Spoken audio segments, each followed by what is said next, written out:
The whine of the Artemis engines faded to a low hum as we descended onto Xylos. "Barren, desolate, unremarkable," grumbled Sergeant Jameson over the comm, his voice tinged with an edge of boredom. Just what I always dreamed of.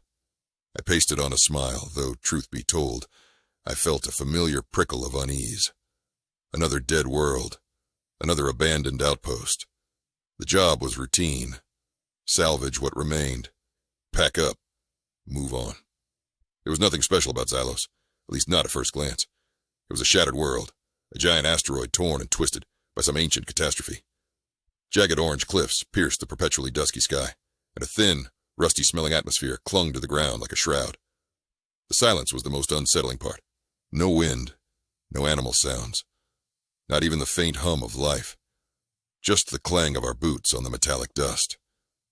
We were scanning a collapsed structure, a skeletal husk of some forgotten city, when Kepler let out a yell. He was in a small chamber, lit by his helmet lamp, surrounded by perfectly preserved robotic limbs and disintegrated weaponry.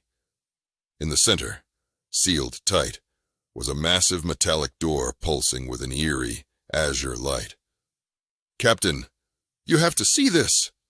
Kepler's voice crackled with excitement. "Hold your horses, Doc," Jameson barked, always the voice of caution. "What are you talking about? Some kind of Martian disco ball?"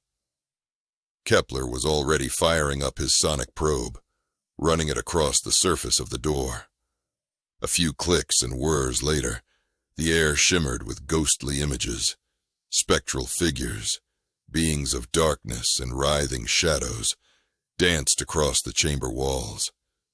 They vanished as quickly as they appeared, leaving behind a silence so profound it felt like a physical pressure. Kepler stared at the door, his face pale. "It's a warning, Captain.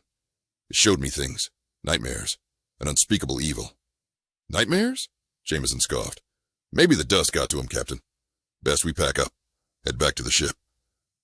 But Kepler was right. That sensation of wrongness, that oppressive silence, it all intensified. They hadn't shown us this side of Xylos on the scanner readings. The civilization had vanished, yes, but not because they died. They ran away. Back in the Artemis asterisk, Kepler was beside himself. "Surely we can't just leave it sealed. We have to understand what's behind that door." "Kepler," I said, my voice firm, "we've learned that lesson before. Sometimes it's better not to know." The shadows of my past flickered in my mind. A mission years ago, on a planet teeming with an alien species we thought peaceful. But their curiosity unleashed a force we could not contain. It ended in tragedy. A pyre of our best, brightest minds, consumed by their own scientific hubris. I couldn't afford another such mistake. "Sir," Jameson said, his voice clipped, "I'll oversee the sealing operation. We'll make sure it's absolutely secure."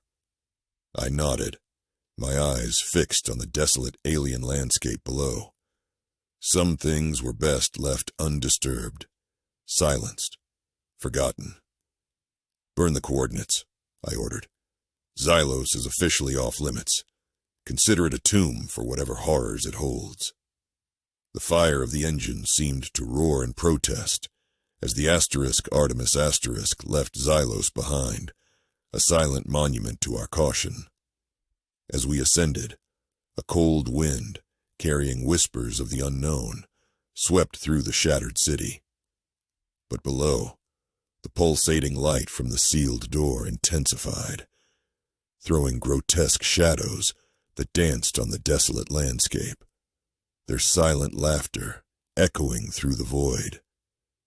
Some secrets, it seemed, were just too hungry to stay buried.